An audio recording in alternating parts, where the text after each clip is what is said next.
Bismillahirrahmanirrahim.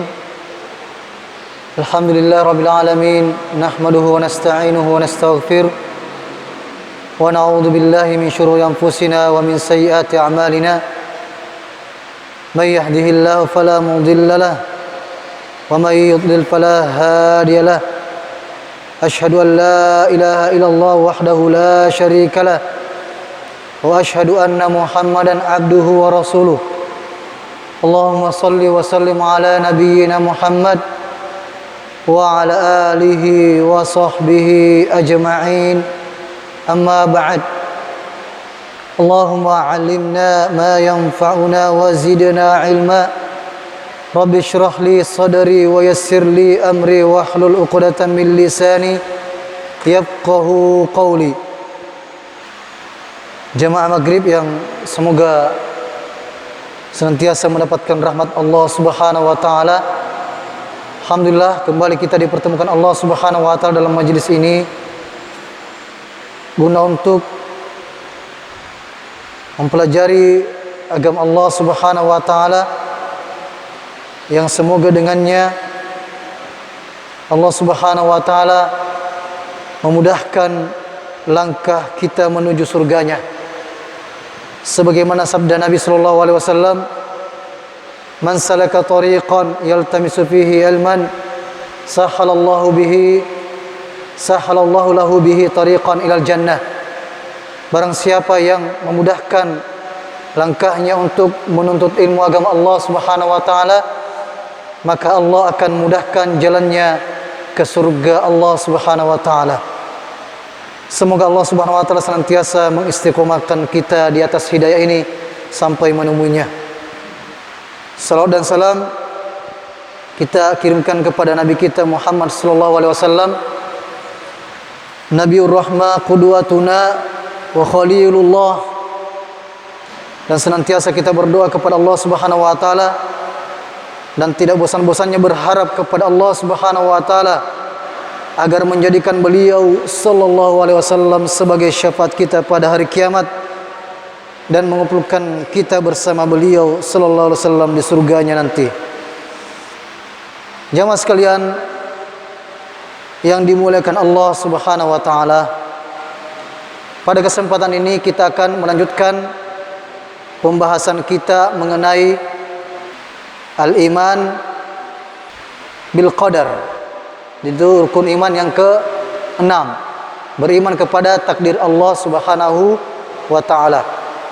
Dan telah kita jelaskan 2 pekan yang lalu mengenai apa-apa saja yang perlu kita imani dari pada rukun iman yang ke-6 ini. Sebagai bahan murajaah atau evaluasi sedikit, kita hanya menyebutkan poin-poinnya saja, bahwasanya ada 4 yang harus kita imani dalam persoalan qada dan qadar ini.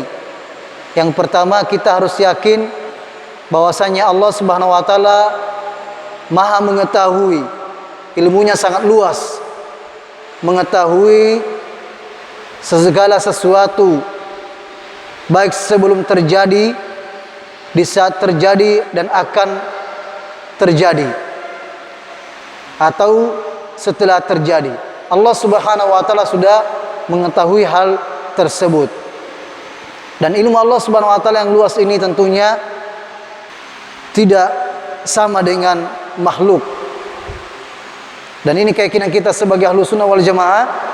Allah Subhanahu wa taala Maha mengetahui. Manusia juga punya ilmu, mengetahui, tapi tidak sama dengan pengetahuan Allah Subhanahu wa taala yang maha luas. Manusia hanya mengetahui setelah mempelajari. Namun Allah Subhanahu wa taala sebelum terjadi, Allah Subhanahu wa taala sudah mengetahuinya. Ini hal yang pertama yang harus kita yakini bersama dalam persoalan qadar. Yang kedua, karena Allah Subhanahu wa taala sudah mengetahui segala sesuatu, maka Allah Subhanahu wa taala memerintahkan al-qalam. Al-qalam adalah makhluk yang pertama kali Allah ciptakan, yaitu pena.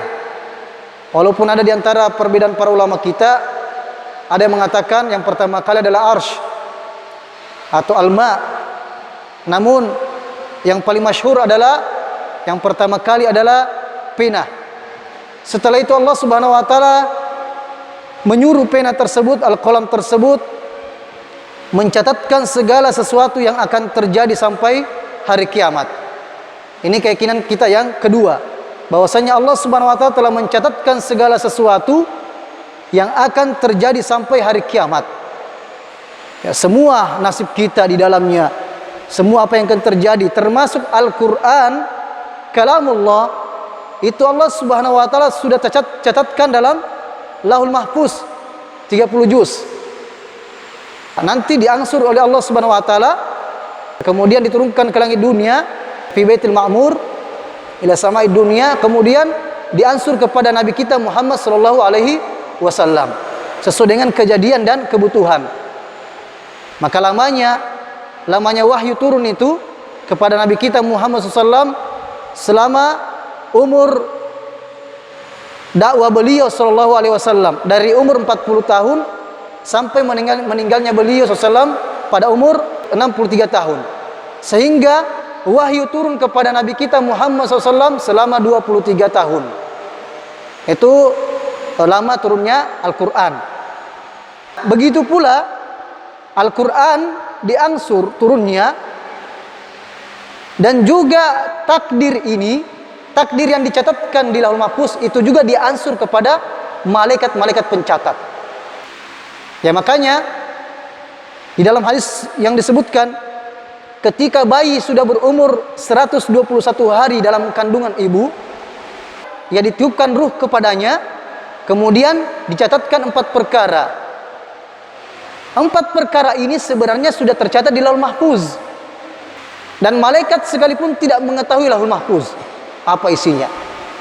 Ini namanya angsuran. Ada takdir namanya takdir sanawi, takdir yang diansur, dicatatkan pada catatan malaikat pada tiap tahun, pada setiap malam Lailatul Qadar. Ada al-yaumi, ada yang setiap hari, ada yang ketika bayi tersebut berumur 121 hari. Itulah takdir yang dicatatkan oleh Allah Subhanahu wa taala, yang sebelumnya sudah tercatat semua di Lauhul Mahfuz. Nah, ketika ada perubahan di catatan para malaikat, bukan berarti merubah isinya Lauhul Mahfuz, tidak. Lauhul Mahfuz sama sekali tidak berubah. Yang berubah pada catatan para malaikat. Ya, sebagaimana di antara penafsiran para ulama kita dalam hadis Nabi SAW, barang siapa yang ingin dipanjangkan umurnya dan diluaskan atau dilapangkan rezekinya, maka falyasil rahimahu, maka hendaknya menjalin silaturahim. Ya, di antara para ulama menafsirkan, jadi yang berubah di sini adalah catatan para malaikat. Catatan para malaikat, bukan Lauhul Mahfuz. Tentunya hasil akhirnya sudah berada di Lauhul Mahfuz.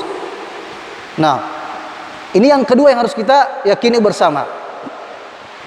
Dan Allah Subhanahu wa taala mencatatkan hal tersebut sesuai dengan hikmah Allah Subhanahu wa taala.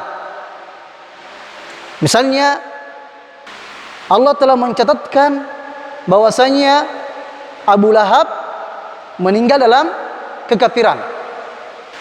Kenapa Allah catatkan demikian? Karena Allah sudah tahu bahwasanya Abu Lahab nanti ini akan memilih kekafiran.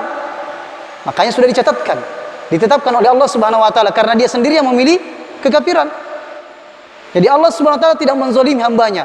Tidak menzalimi hambanya, karena kita sudah diberikan kehendak untuk memilih. Fa'alhamaha fujuraha wa taqwaha. Telah kami berikan, tunjukkan kepada manusia itu 2 jalan. Jalan fujur dan jalan takwa. Di sinilah manusia memilih. Namun tentunya Allah Subhanahu wa taala senantiasa mengajak untuk menuju kepada kebaikan.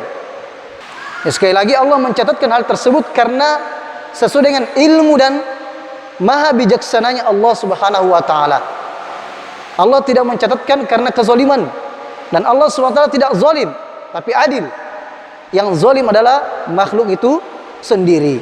sudah diberikan nikmat, kemudian diberitahukan ini jalan baik, ini jalan yang buruk, tapi mereka sendiri yang pilih jalan yang buruk. Dan Allah Subhanahu wa taala berhak untuk menghukum mereka. Allah Subhanahu wa taala berhak untuk menghukum yang menyalahi aturan Allah Subhanahu wa taala. Tsumma latus'alunna yauma idzin 'anin na'im. Sungguh kalian akan ditanyakan terhadap kenikmatan yang kalian pergunakan, kalian nikmati. Itu semua akan ditanyakan oleh Allah Subhanahu wa taala. Ini poin yang kedua. Poin yang ketiga adalah Allah Subhanahu wa taala ada namanya iradah, kehendak. Kehendak Allah Subhanahu wa taala. Dan iradah itu ada dua. Ada iradah kauniyah, ada iradah asy-syar'iyyah. Ada kehendak Allah Subhanahu wa taala al-kauniyah, yang maksudnya kauniyah ini harus terjadi. Harus terjadi sesuai dengan kehendak dan hikmah Allah Subhanahu wa taala. Walaupun itu adalah sesuatu yang buruk bagi manusia. Ini namanya al-iradatul kauniyah. Sama dengan terjadinya kekufuran. Allah membenci kekufuran, tapi terjadi. Karena ada di hikmah di balik situ yang Allah inginkan. Allah membenci iblis, tapi Allah ciptakan dan tahu bahwasanya iblis akan kafir, sombong dan ingkar kepada Allah Subhanahu wa taala, tapi ada hikmah di balik situ, makanya Allah ciptakan. Kalau dalam pendekatan manusia saja, seorang yang akan mengalami amputasi, dipotong kakinya, akan dipotong kakinya karena dokter sudah memvonis harus dipotong kakinya. Kalau tidak akan menjalar penyakitnya ke seluruh tubuhnya. Yang jadi pertanyaan, apakah orang ini suka dipotong kakinya? Tidak. Tapi kenapa dia rela dipotong kakinya? Karena ada hikmah di balik situ untuk kemaslahatannya sendiri. Dan apakah dokter suka potong kaki? Tidak. Tapi dokter potong kaki karena ada tujuannya untuk maslahatnya dia. Ini pendekatan manusia saja. Ini pendekatan manusia. Ya, sekali lagi Allah Subhanahu wa taala menciptakan kebaikan dan keburukan, itu ada hikmahnya. Allah ciptakan keburukan untuk ujian bagi manusia. Adanya kekufuran, kebejatan, itu karena Allah inginkan terjadi dan karena ada hikmah di balik situ. Bukan berarti Allah mencintainya, tapi Allah kehendaki terjadi karena ada hikmah di balik situ. Kemudian ada namanya al-iradatu asy-syar'iyyah. Keinginan atau kehendak Allah Subhanahu wa taala yang syar'iyyah. Penjelasan ulama kita, asy-syar'iyyah di sini maksudnya adalah kecintaan Allah kepada sesuatu. Dan masalah al-iradah syar'iyyah ini bisa terjadi dan bisa tidak terjadi sesuai dengan kehendak Allah Subhanahu wa taala.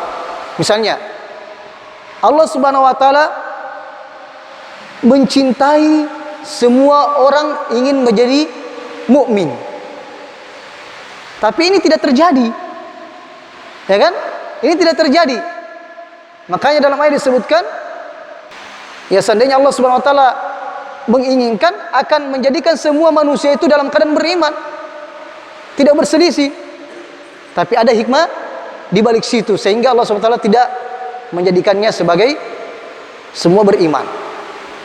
Ini namanya al-iradatu syar'iyyah, kecintaan Allah Subhanahu wa taala terhadap sesuatu, tapi bisa saja tidak terjadi karena Allah sendiri yang menghendakinya tidak terjadi. Nah, ini pembagian tentang iradah. Kemudian yang keempat, tentang penciptaan Allah Subhanahu wa taala. Bahwasanya penciptaan Allah, Allah menciptakan sesuatu itu karena kehendak Allah Subhanahu wa taala. Karena kehendak Allah Subhanahu wa taala dan atas ilmu Allah Subhanahu wa taala. Jadi ini 4 poin jemaah sekalian yang harus kita yakini tentang takdir. Itu ilmu Allah Subhanahu wa taala. Yang kedua, Allah telah mencatatkan semua takdir. Yang ketiga, kehendak Allah Subhanahu wa taala.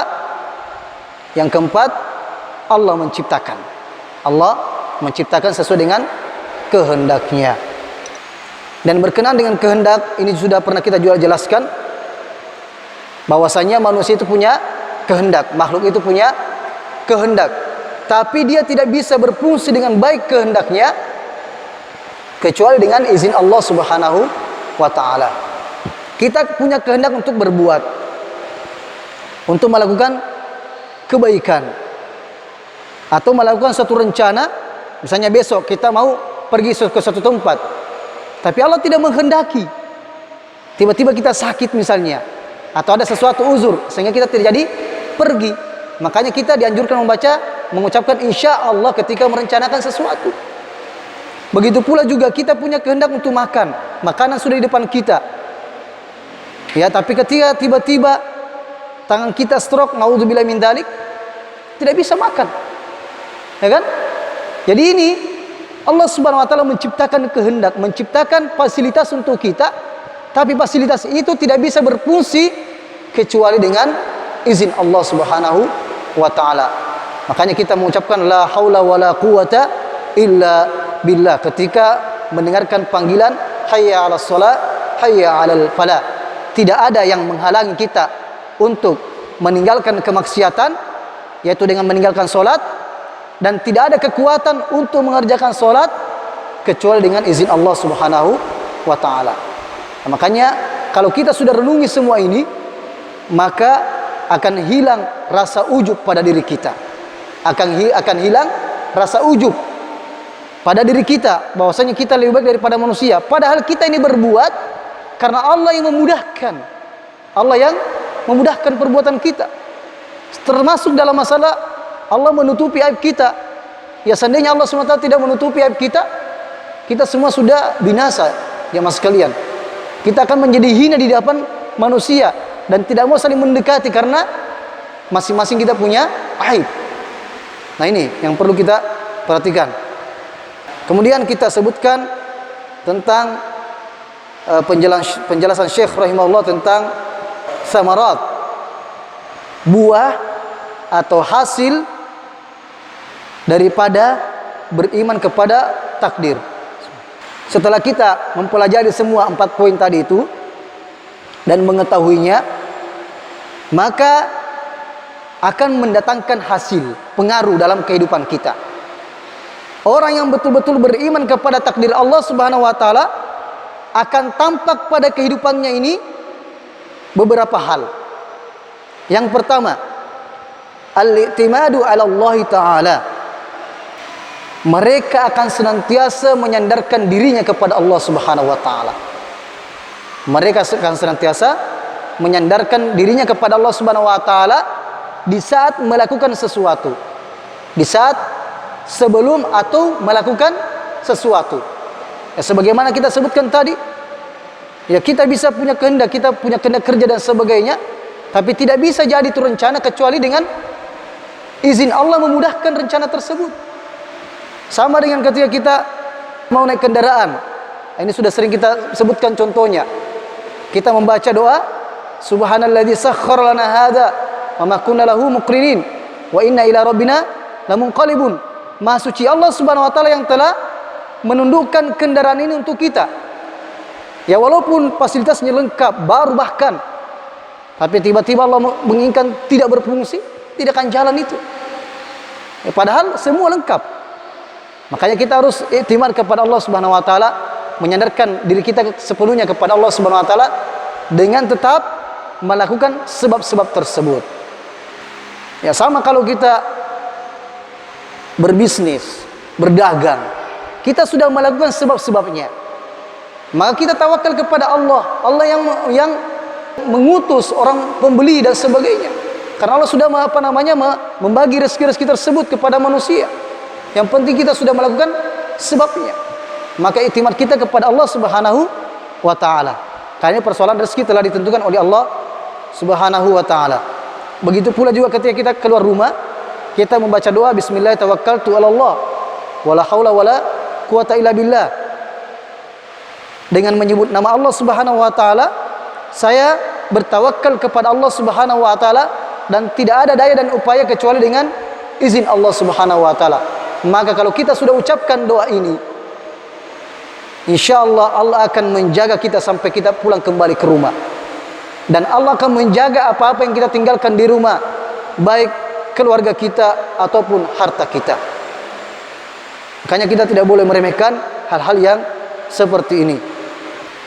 Nah, bisa digambarkan bagaimana beberapa peperangan yang dialami oleh Nabi Shallallahu Alaihi Wasallam. Di perang Badar misalnya, jumlah kaum muslimin sangat sedikit dibandingkan orang kafir. Di perang Uhud juga demikian, di mana jumlah kaum muslimin hanya 700, kaum kufar 3000.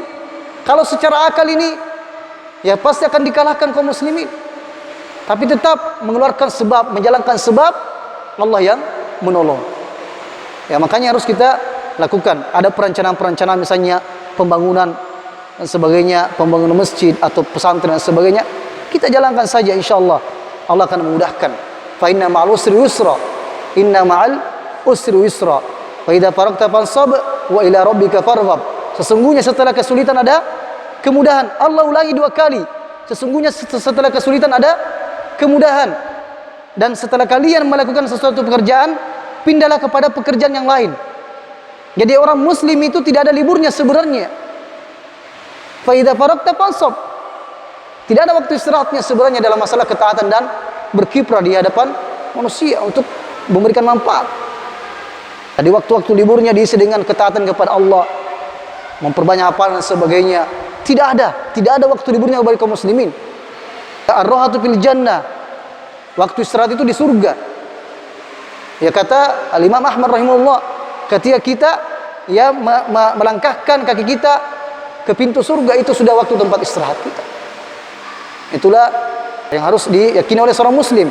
Kemudian wa ila rabbika farghab. Ini kata kuncinya. Hanya kepada Tuhan mula kalian berharap pada setiap usaha kita. Itu yang pertama. Yang kedua, alla ya'jab al-mar'u bi nafsihi inda husuli muradihi. Lianna husulahu ni'matun min Allah bima qaddarahu min asbabil khair. Wan najaa wa ijabu bi nafsihi yunsi syukra hadhihi ni'mah. Yang kedua adalah diantara pengaruh atau hal yang menjadi hasil dari keimanan kita kepada takdir Allah Subhanahu wa taala akan menghilangkan rasa ujub, sebagaimana telah kita jelaskan, akan menghilangkan rasa ujub karena kita tidak bisa berbuat, tidak bisa melakukan hal tersebut dan tidak berhasil kecuali dengan izin Allah Subhanahu wa taala yang memudahkan segala urusan kita. Olehnya itu ketika kita punya hasil usaha dan sebagainya berhasil, kita ingin bersyukur, alhamdulillah. Setelah kita bersyukur kepada Allah, kemudian usaha Anda. Jadi kemudian usaha itu, kata-kata kemudian harus disertai ketika ingin menyebutkan usaha. Ya tidak boleh kita mengatakan ini karena kehendak Allah dan kehendakmu. Ini termasuk kesyirikan. Maka kita katakan ini karena kehendak Allah Subhanahu wa taala, kemudian kehendakmu. Alhamdulillah usaha ini berhasil dengan izin Allah Subhanahu wa taala, kemudian dikarenakan kesungguhan kita di dalam mengerjakan pekerjaan ini. Alla ya'jab al-mar'u bi nafsihi. Jadi sehingga dia tidak ujub dengan apa yang dihasilkan daripada hasil usahanya. Ya kesolehannya, salatnya, puasanya dan sebagainya, itu karena Allah yang memudahkan kita. Liman syaa'a minkum ay yastaqim wa ma tasyauna illa ay yasha Allah rabbul alamin. Siapa saja di antara kalian ingin istiqomah, maka kalian tidak bisa istiqomah kecuali dengan izin Allah Subhanahu wa taala. Kita berusaha, tapi tetap kita minta taufik dari Allah Subhanahu wa taala untuk dimudahkan. Makanya selalu kita minta apa? Ihdinas siratal mustaqim. Ihdinas siratal mustaqim. Inilah salah satu hikmahnya kita membaca doa ini pada setiap rakaat kita, karena kita meminta kepada Allah untuk diistiqomahkan di atas hidayah ini. Ya, ini yang selalu kita minta kepada Allah Subhanahu wa taala. Kemudian yang ketiga, Orang yang beriman kepada qada dan qadar, at-tuma'ninatu, akan merasakan ketenangan dalam hatinya. Akan merasakan ketenangan. Tidak selalu merasa sempit. Warrahatun nafsiyah, selalu merasa lapang hatinya. Bima yajri alaihi min aqdarillahi ta'ala, terhadap takdir Allah yang berlaku atasnya. Apapun yang terjadi baginya, maka dia merasa tenang hatinya. Karena keimanannya kepada takdir Allah Subhanahu wa taala. Ya, sebagaimana hadis Nabi sallallahu alaihi wasallam, ajaban li amril mu'min, sungguh beruntunglah, sungguh menakjubkan urusan orang yang beriman. Ketika ditimpa suatu nikmat, diberikan suatu nikmat, maka dia bersyukur, maka itu baik baginya. Dan ketika ditimpa suatu musibah, dia bersabar, dan itu baik baginya. Subhanallah, begitulah urusan orang beriman. Apapun yang menimpanya, ketika musibah yang menimpanya, maka dia mengatakan alhamdulillah ala kulli hal, segala puji bagi Allah pada setiap keadaan. Ini yang kita ucapkan ketika ia berada dalam musibah. Ya, sebelumnya kita ucapkan inna lillahi wa inna ilaihi raji'un. Ini yang pertama kali kita ucapkan. Setelah itu alhamdulillah ala kulli hal. Ditanya keadaan kita, misalnya kalau kita sakit-sakit, misalnya kita ditanya bagaimana kabar tak, kalau kita sakit-sakit, maka kita katakan alhamdulillah ala kulli hal, segala puji bagi Allah atas setiap keadaan. Karena syukur-syukur kita masih masih hidup, masih diberikan kesempatan untuk ya beramal. Ya, ini yang selalu kita ucapkan ketika dalam masalah musibah, kesehatan, misalnya gagal panen, misalnya kita katakan alhamdulillah ala kulli hal, segala puji atas Allah, bagi Allah atas setiap keadaan. Ya, itu ujian dari Allah Subhanahu wa taala. Atau maknina, mereka senantiasa merasa tenang, hatinya tidak merasa resah, karena dia beriman kepada takdir Allah Subhanahu wa taala. Lianna dzalika biqadrillah alladzi lahu mulkus samawati wal ard wa huwa ka'in la mahalata, wa fi dzalika yaqulu ta'ala. Karena semua itu terjadi karena kehendak Allah Subhanahu wa taala.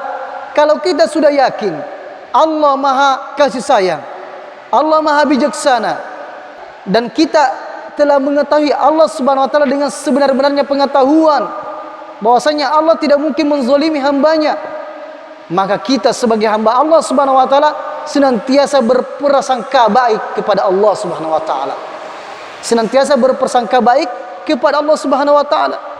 Dalam hadis disebutkan ma yusibul muslim, tidaklah seorang muslim ditimpa suatu musibah baik dari kalangan wanita maupun laki-laki, ditimpa pada hartanya, anaknya, keluarganya, bahkan pada dirinya sendiri ditimpa musibah, hatta yalqallah, sampai dia menemui Allah Subhanahu wa taala dalam keadaan tidak ada dosa sama sekali.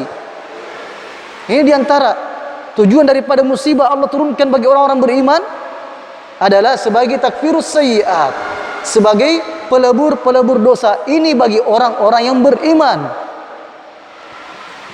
Olehnya kita harus bersabar, dan kesabaran itu yang dipuji indas sodamatil ula. Pada awal terjadi musibah tersebut, dia langsung mengatakan inna lillahi wa inna ilaihi raji'un. Inilah kesabaran yang hakiki, menerima takdir Allah Subhanahu wa taala. Bukanlah orang-orang sudah berlalu berhari-hari mengatakan saya sudah sabar. Bukan seperti itu. Sabar yang dipuji oleh Allah Subhanahu wa taala, yang dimasukkan oleh Nabi sallallahu alaihi wasallam ketika pertama kali ditimpa musibah.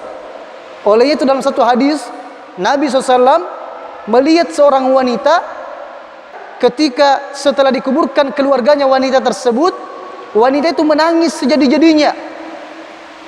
Kemudian ditegur oleh Nabi SAW, wahai fulana, wahai engkau, isbiri wattaqillah, takutlah kepada Allah dan bersabarlah engkau, karena begitu sakitnya tinggal oleh keluarganya yang meninggal, begitu tangisannya sangat histeris, sehingga dia tidak tahu siapa yang menegurnya. Sampai-sampai dia mengatakan, bukan kamu yang ditimpa musibah ini, saya yang ditimpa musibah. Seandainya kamu ditimpa musibah, pasti kau akan merasakan demikian juga. Ini bahasa kita ya, yang dikatakan oleh perempuan ini kepada Nabi SAW. Coba bayangkan, Makanya ini kita dalam musibah dilarang meratap dalam masalah ini. Setelah itu Nabi SAW pergi, kemudian ya dikatakan kepada wanita tersebut, wahai engkau, sesungguhnya yang menegur engkau tadi adalah Rasulullah Sallallahu Alaihi Wasallam. Maka dia pun pergi ke rumah Nabi Sallallahu Alaihi Wasallam dan mengatakan, ya Rasulullah, sesungguhnya tadi saya tidak tahu bahasanya engkau yang menegur saya. Maka Nabi Sallallahu Alaihi Wasallam mengatakan, innamas sabar inda sodamatil ula. Sesungguhnya kesabaran itu hanya pada pertama kali. Kesabaran yang dipuji oleh Allah Subhanahu wa taala. Jangan sudah berhari-hari, 10 hari bahkan saya sudah sabar. Bukan seperti itu. Tapi pas pertama kali ditimpa musibah mengatakan innalillahi wa inna ilaihi rajiun. Kemudian berdoa, ya Allah, Allahumma ajurni fi musibati. Ya Allah, berikanlah pahala kepada saya atas musibah yang menimpa saya, dan berikanlah gantinya yang lebih baik daripada yang ditinggal daripada saya. Nah, ini yang seharusnya kita katakan. Maka orang yang beriman kepada takdir Allah Subhanahu wa taala, mereka akan senantiasa tenang, tidak merasa resah dan tidak merasa sempit terhadap kehidupannya. Makanya orang senantiasa berebut jabatan, berebut harta dan sebagainya dengan harta yang cara yang haram, itu karena dia tidak mengimani takdir dengan baik. Seandainya mengimani takdir dengan baik, maka mereka tidak akan mencari harta dengan cara yang haram. Karena mereka yakin, kita yakin bahwasanya Allah telah membagi rezeki-rezeki tersebut, dan orang tidak akan mati sampai memakan semua habis rezekinya. Ini keyakinan kita sebagai kaum muslimin. Rezeki kita tidak akan diambil oleh orang, namun ada di antara yang bisa menghalangi rezeki. Di antaranya karena kemaksiatan. A'udzubillahi min dzalik. Allah Subhanahu wa taala berfirman tentang masalah takdir tadi ini, ma asaba min musibatin fil ardi wala fi anfusikum illa fi kitab. Tidaklah menimpa suatu musibah di bumi ini, wala fi anfusikum, atau pada diri kalian, illa fi kitab, kecuali sudah tertulis sebelumnya di Lauhul Mahfuz. Min qabli an nabraha inna dzalika 'ala Allahi yasir. Sesungguhnya hal itu mudah bagi Allah Subhanahu wa taala. Kita lihat ayatnya ini supaya bisa dicatat ayat keberapa ini. Al-Hadid ayat 22. Allah Subhanahu wa taala menyebutkan, setiap bencana yang menimpa di bumi dan menimpa dirimu sendiri, semuanya telah tertulis dalam kitab Lauhul Mahfuz sebelum kami mewujudkannya, sebelum Allah menciptakannya. Sungguh Allah demikian itu, sesungguhnya demikian itu mudah bagi Allah Subhanahu wa taala. Kemudian Allah melanjutkan, likaila ta'sau ala ma fatakum, agar kamu tidak bersedih. Jadi Allah mengingatkan kita ini bahwasannya semua ini telah tercatat di Lauhul Mahfuz. Allah ingatkan ini dengan tujuan apa? Agar kamu tidak bersedih hati terhadap apa yang luput dari kamu, dan jangan pula terlalu gembira terhadap apa yang diberikan kepadamu. Dan Allah tidak menyukai setiap orang yang sombong dan membanggakan diri. Nah, ini Allah jelaskan agar kita tidak bersedih hati, tidak terlalu bersedih terhadap apa yang luput daripada kita. Misalnya kita sudah berusaha untuk mencapai sesuatu misalnya, tapi ternyata Allah menakdirkan tidak jadi. Ya, jangan bersedih karena Allah sudah tetapkan dan ada hikmahnya. Begitu pula kalau sudah kita mendapatkan apa yang kita inginkan, maka jangan terlalu berbangga diri, karena hal tersebut Allah sudah catatkan dan Allah mudahkan untuk kita. Kemudian wa qad dhalla fil qadar taifatain.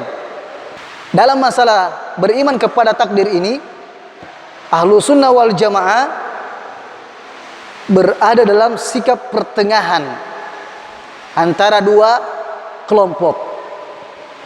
Kelompok ekstrim kanan dan ekstrim kiri. Yang pertama, kelompok yang pertama yang dinamakan Al-Jabariyah. Alladzina qalu innal abda mujbar ala amalihi wa laysa lahu fihi iradatun wala qudrah.